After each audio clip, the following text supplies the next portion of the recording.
The archive access log showed an exit time without a corresponding entry. One line, cleanly formatted, sitting between routine records. The guard stopped at the terminal, reread it, then looked down the corridor toward the climate vault. A leather briefcase rested against the wall, unattended, positioned too carefully to be forgotten. The air felt stiller than it should have been. He did not touch the case. Something had already moved ahead of him.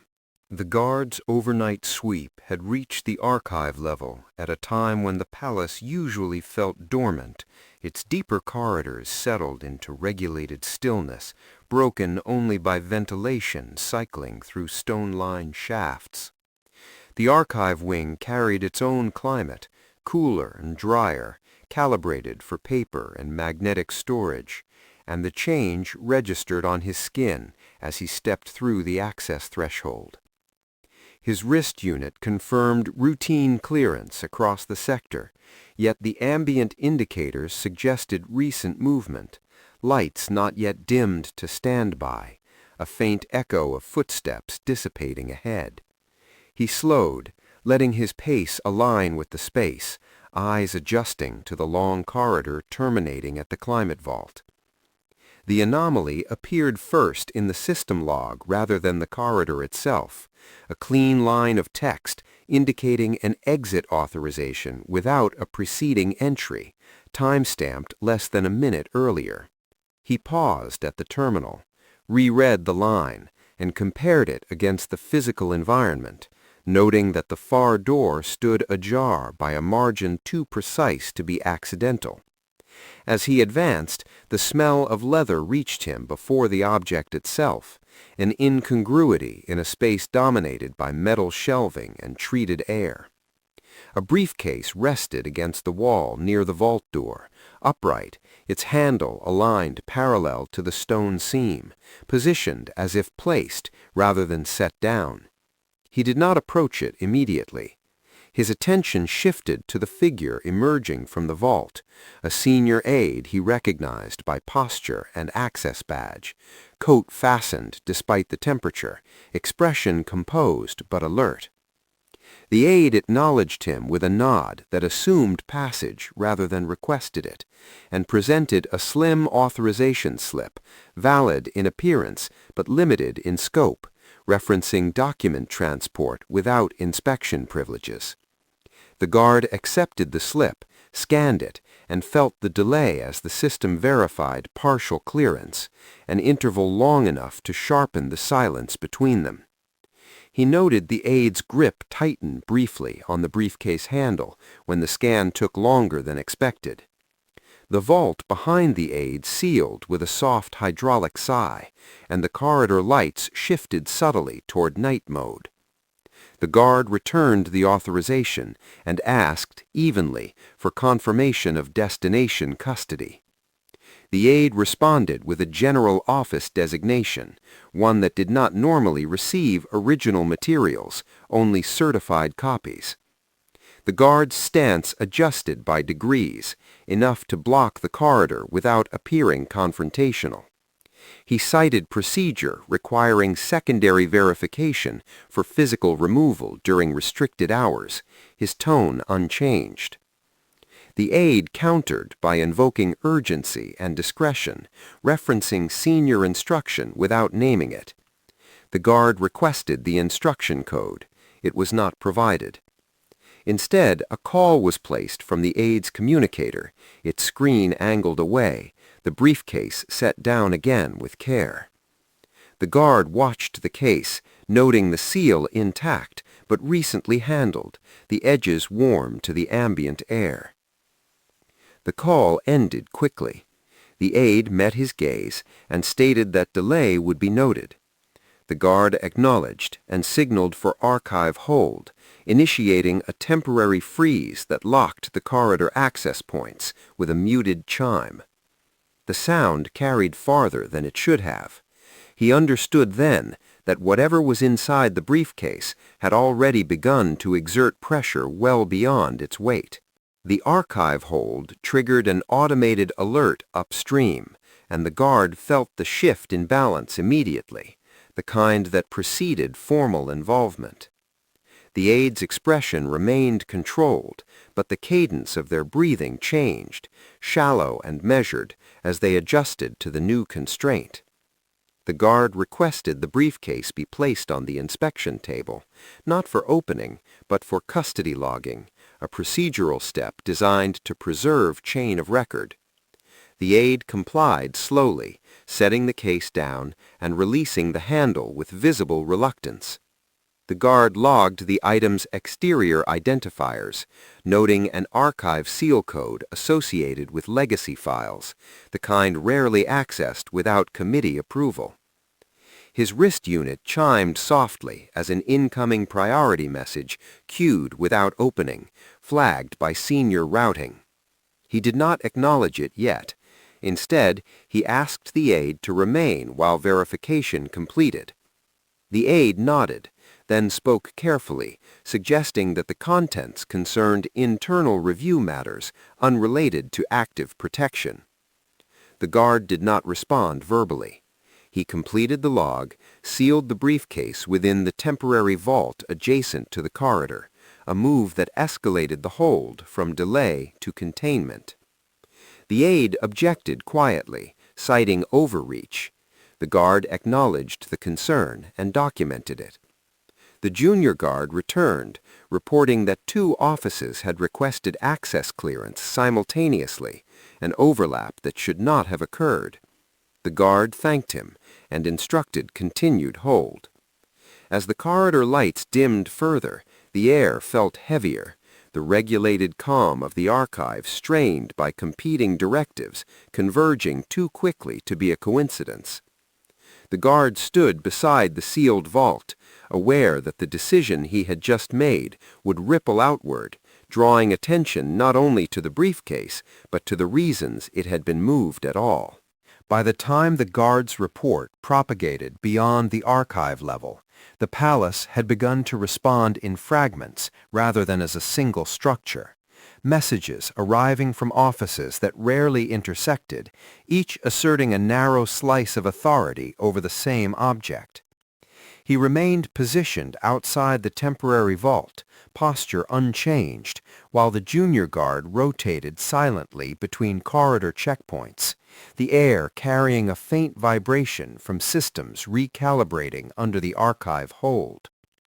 The first senior call came through an official channel, measured and courteous, requesting clarification on why an aide of established standing had been delayed. The guard provided a factual summary, limiting his language to timestamps, authorization scope, and custody requirements. The response acknowledged the facts and reframed them, suggesting that discretion had been misapplied in a context where trust should have sufficed. A second call followed, closer in tone, advising that continued containment risked administrative escalation.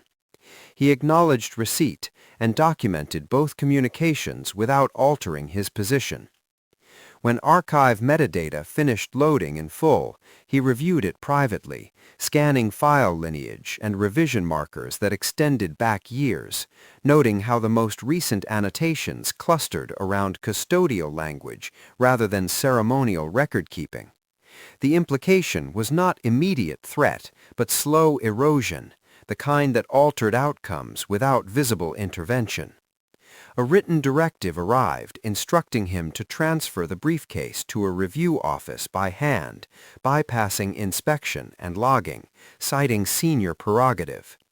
He compared the directive's signature block against the archive seal code and found the alignment incomplete, a mismatch subtle enough to be missed by anyone not accustomed to cross-referencing legacy authorities. He responded with a request for clarification, attaching the discrepancy. The reply came quickly, sharper now, emphasizing hierarchy and warning against obstruction. The aide remained nearby, seated on a bench along the corridor wall, hands folded, composure intact, offering no further explanation. Additional personnel began to appear at the corridor's edge, not as a show of force, but as presence, their arrival staggered to avoid drawing notice. The guard felt the pressure shift from inquiry to expectation, the assumption that compliance would follow simply because it usually did. He reviewed the file categories again and isolated a subset referencing contingency guardianship, provisions designed to activate only under extraordinary circumstances involving a minor principal. The guard understood then that the removal had not been about security of information, but about control of narrative, the ability to decide which protections remained visible and which could be quietly retired.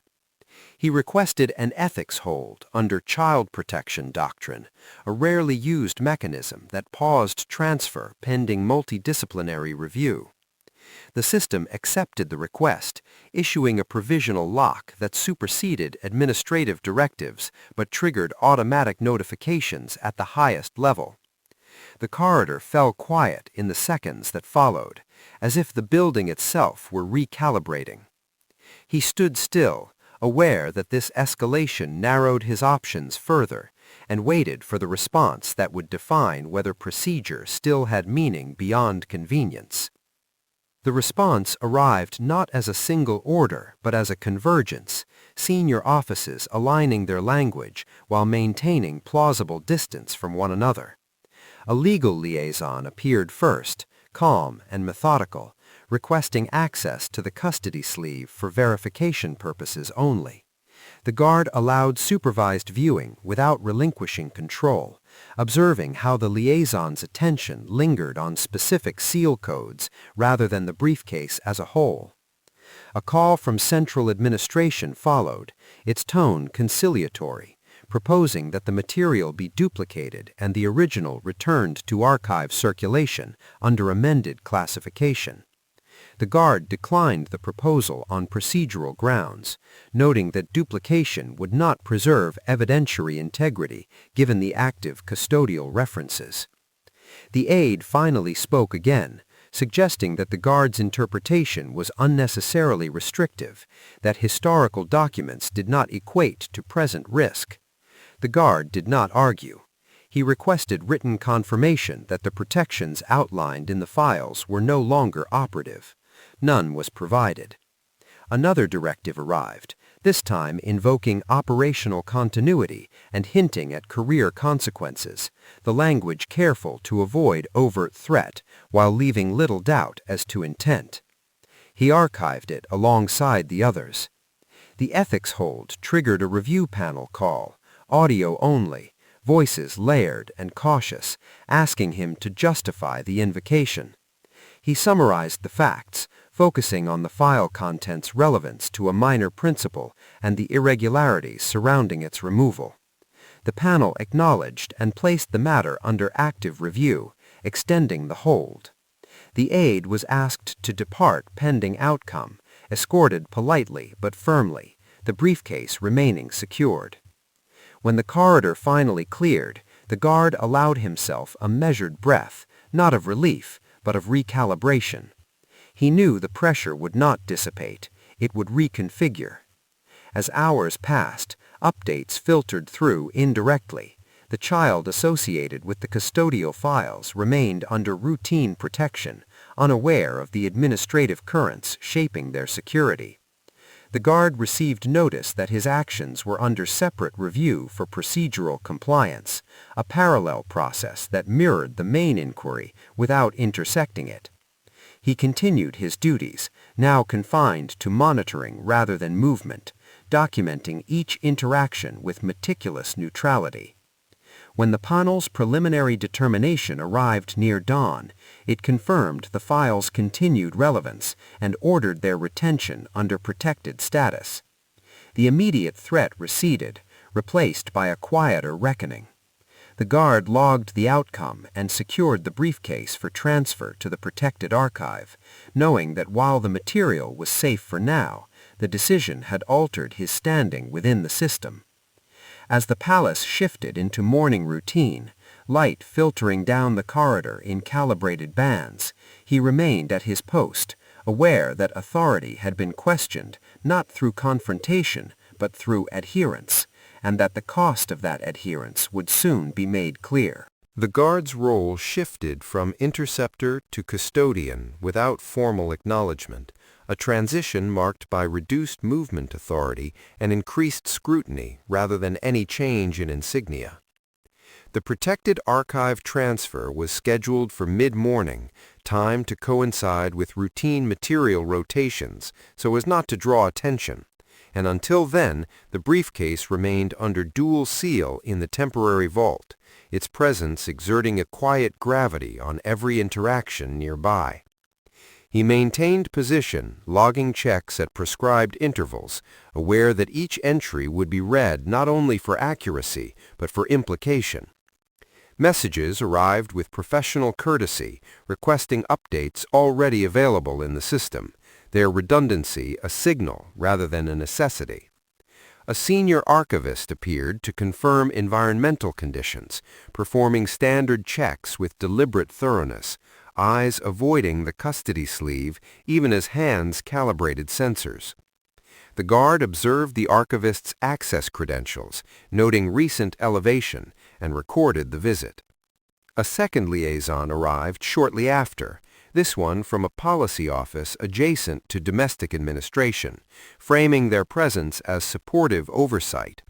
They asked whether the guard understood the broader context of the files, implying that partial knowledge could distort judgment. He replied that his responsibility was to the material's current designation, not its historical interpretation. The liaison nodded and made a note without comment.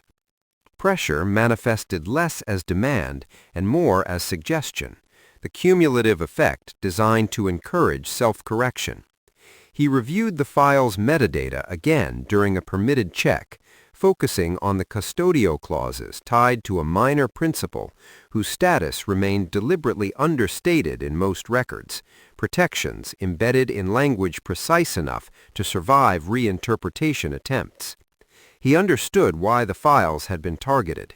They constrained flexibility, limited discretion, and anchored authority to documented obligation rather than personal mandate.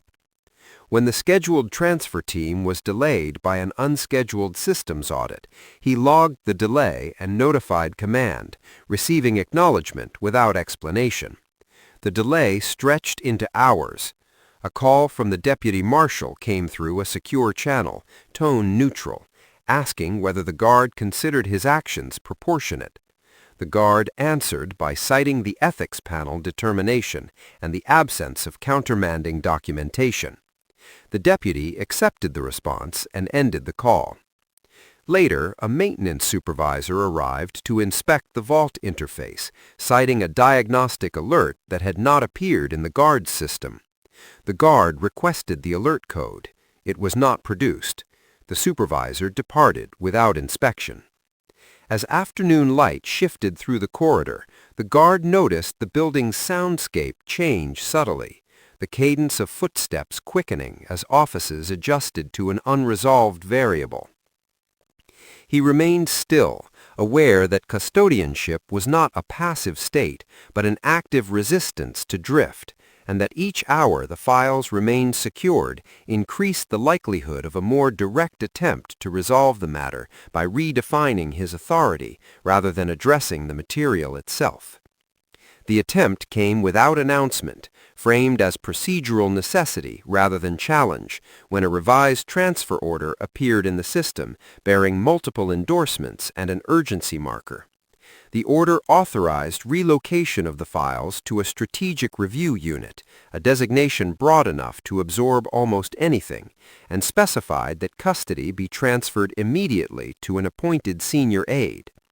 The guard reviewed the endorsements, recognizing the pattern of collective approval that diffused responsibility while creating momentum. He requested clarification on the child protection override status. The system returned a delayed response, pending manual confirmation. Minutes later, the senior aide arrived, Not the same individual as before, but similar in bearing, carrying documentation and an expectation of compliance.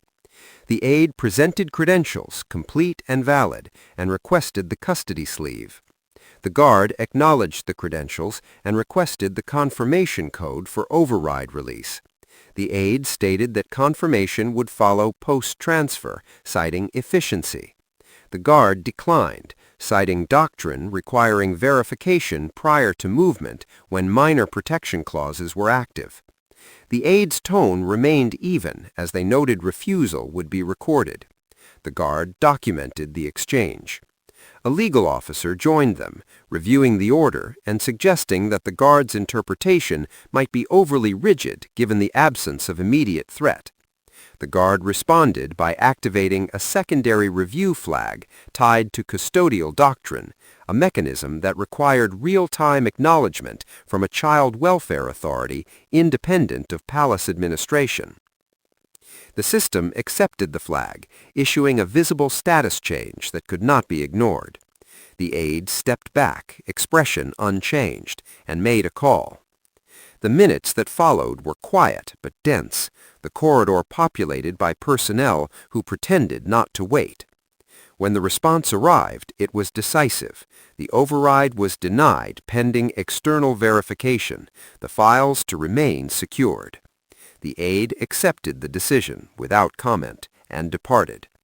Shortly after, the guard received notice of immediate reassignment, effective at end of shift, citing operational realignment. He acknowledged receipt.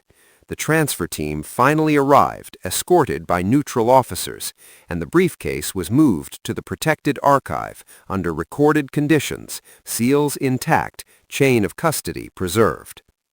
As the vault closed, the guard felt the tension release, not as relief, but as finality. He filed his concluding report and handed over his post to a replacement briefed only on procedure, not context. The guard's access was reduced within the hour, his role in the matter formally concluded. As he left the archive level, he passed a window overlooking an interior courtyard where the child, accompanied by staff, moved through supervised routine, unaware of the documents that had quietly defended their position. The guard did not stop.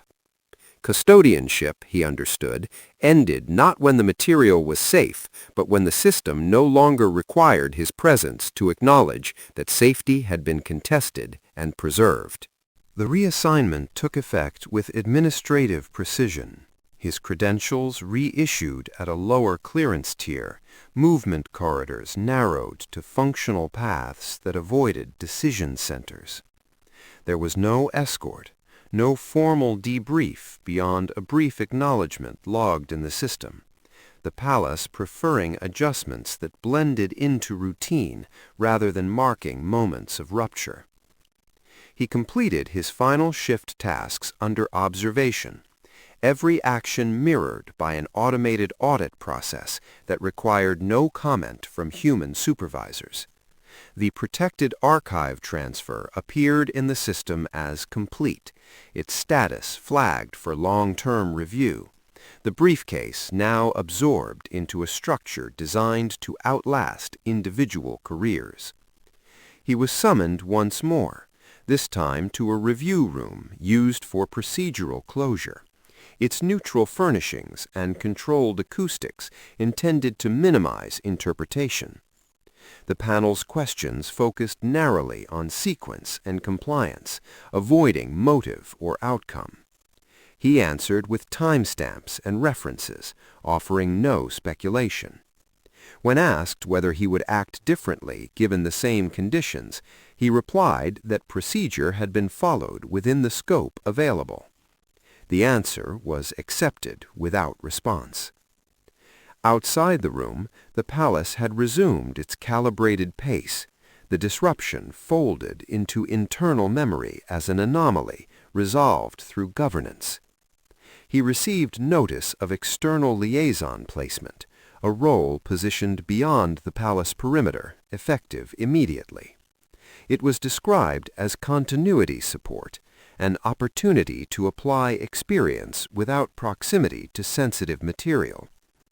He acknowledged the notice and returned his insignia for reassignment processing, placing it carefully in the designated tray. The weight at his collar eased slightly, replaced by a colder awareness of distance. Before departure, he was permitted a final administrative walkthrough to clear personal effects. As he moved through transitional corridors, he noted how little had changed in their appearance, how easily the building absorbed divergence. A window overlooking the medical wing revealed controlled movement below, staff escorting the child between appointments, posture relaxed, routine intact. The guard paused only long enough to confirm stability through observation, then continued, aware that lingering would serve no function and invite interpretation. His exit followed standard protocol, inventory verified, access gates opening in sequence without delay, the perimeter yielding as it always had. Outside, the air carried a different texture, less filtered, the soundscape broader, less governed by design. The palace receded behind him, its facade unchanged, authority intact, the record closed to all but those trained to read between annotations. In the days that followed, summaries circulated internally, language precise and limited, concluding that archive procedures had been reinforced and custodial safeguards reaffirmed. No individual actions were highlighted. The files remained classified, their continued relevance acknowledged but unpublicized, protections embedded where they could not be easily reached again. From his new position, he received updates only as they intersected with his liaison duties, references indirect but sufficient to confirm that the child's status remained secure. He did not seek further detail. The cost of inquiry was already understood. The reassignment settled into routine, responsibilities clear, authority defined, risk managed at a distance. Occasionally, he encountered references to the archive incident in training revisions or procedural memos, the language abstracted, lessons generalized. His name did not appear. That omission carried its own meaning. He accepted it without resentment. What mattered remained preserved in form and function, resistant to quiet removal.